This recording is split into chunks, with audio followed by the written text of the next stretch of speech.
Well,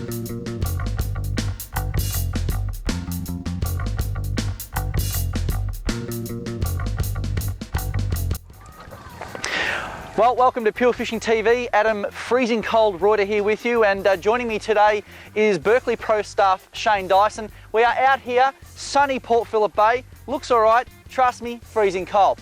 Now we're out here, it is snapper o'clock. The sun has just poked its head over the horizon, and this morning we are fishing a new bait from Berkley. It's in the saltwater Gulp range, and it is Squid Vicious. This is what the packet looks like, but more importantly, that's what the bait looks like. It is an absolute gem. I personally think it's going to be snapper bait of the season, if not snapper bait of the century. You can see it's got three fairly long, I suppose, but very skinny legs, and they all have that single curl tail end to them. So that's going to help to give them some movement in the water all by themselves. They are very slim legs. A lot of movement comes from these baits, and of course it's got the big typical squid style head there. Now I'll just put this guy on the hook for you. Out here we're in about sort of 13-14 meters, so no need to go too heavy on the jig head.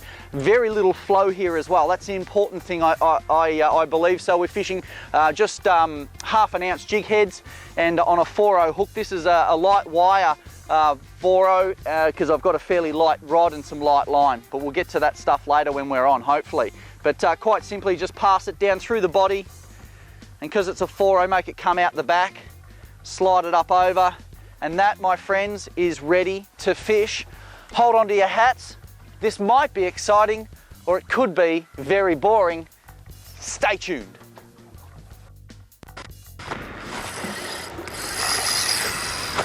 Well, so far we've been fishing for about 5 minutes, and Squid Vicious just under the boat there, and it's on for young and old here. Now I'm fishing a very light outfit today. I've got some 6-pound braid. I've got the size 20 Nano Revo in the Premier Edition, and a Venom Copperhead, which is 3 to 5 kilo. The New Zealanders they absolutely love this rod for snapper fishing, and they catch some absolute crackers. So I'm not scared to use a rod this light out here. This is Port Phillip Bay. It's it's a soup bowl. There's nothing really for a snapper to rub you off on. So no need to fish too heavy a drag to them either. That's why I can get away with the 6-pound braid.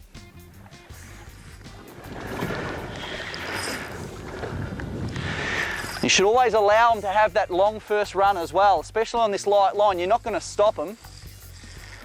You just got to let them wear themselves out on that drag system, and these drag systems are built for this sort of speed. They're built for this sort of pressure, and more so the heat. Carbon matrix drag system in these reels just disperses heat. Doesn't build up the heat to start with, but when it does, it disperses it beautifully through the spool. Now you can see just behind me there, whoa, if I keep standing upright, you can see there's a rod in the water.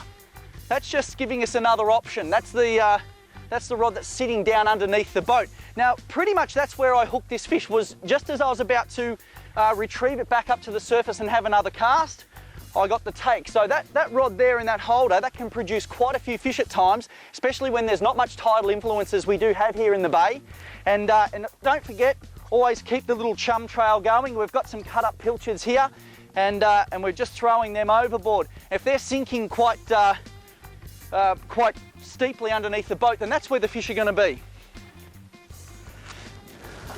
Now all you need to of course watch here is that your fish doesn't get tangled around that line. So what I might do is I might just wind this one up and get it out of the way. There he is, he's out of the water, so no troubles there.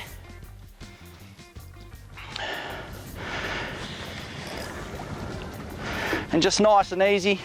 Now this is getting a little tiresome on me now with this single-handed grip, so what I will do is I'll extend that butt section out and lock it in, and then that gives me a resting place that I can now put the butt into my waist and use like a fulcrum system with my right hand, and now I can just pump and wind, and now it's very comfortable. So before, this copperhead was the butt section of the copperhead was tuned in so I can retrieve and it doesn't catch my clothes, and then when I've got the fish on, twist, slide, lock, and now I've got a nice bit of leverage that I can apply to the fish here. And I can see the colour now.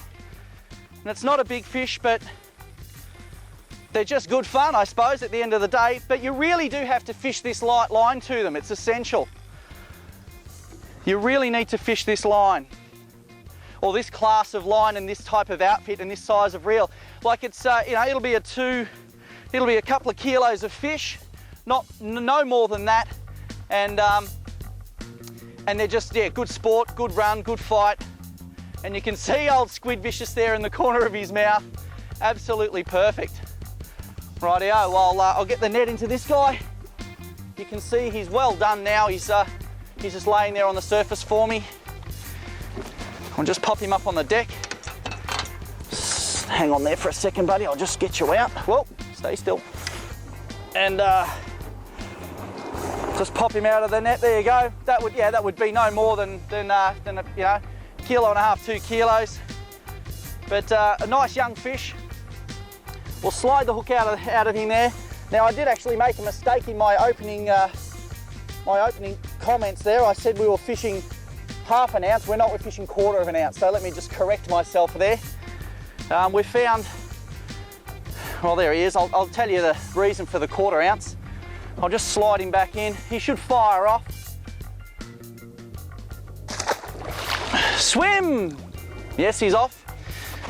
Now the reason we're fishing the 1/4 ounce and not the 1/2 ounce head on these Squid Vicious is we've found that a softer, slower retrieve really gets them excited. It's something that they don't have to chase. They'll just swim up to it and gently pick it up and swim off. So you get that load and you're on. If you have that 1/2 ounce jig head, it really does have to have quite an aggressive, jerky, up and down type retrieve. You really got to work it hard. But with the lighter jig head, you can just gently roll the rod through the motions. The Squid Vicious glides through the water, just like a squid would, gliding through the water. And look, you know, that just seems to get us results. So back in the drink for a couple more of those, hopefully something a little bigger.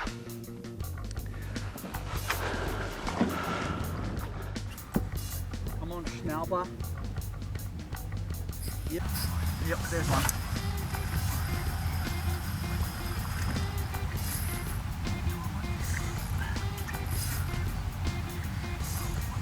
Oh, the Squid Vicious strikes again. So as I said, it's going to be an absolute classic snapper bait. I mean, we all fish for snapper with squid as a bait. We either catch them or get them from the bait shop. It is an absolute gun snapper bait. I mean, they find them and punch through them with regularity. And we all know the fate of the old cuttlefish. He's the snapper's dinner. Let me give you the tip. Poor old cuttlefish doesn't last too long when snapper are on the hunt. So this is a classic shaped bait for the job. I mean, it's not exactly, it doesn't exactly imitate the squid, but I think it does a good enough representation for the fish to look at it and make up their mind and just go, yep, that's what I think it is. I mean, it really can't be anything else, but I think when they look at it, they just go, yeah, that's a squid. But it could also be octopus, you know, that snapper do eat a lot of octopus when they're rummaging around inside the reefs and the rocks looking for shellfish and other small forage fishes.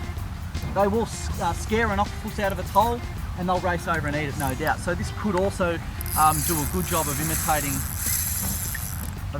the octopus. So either way, it's got a lot of arms, it's got a big fat head, and it catches snapper.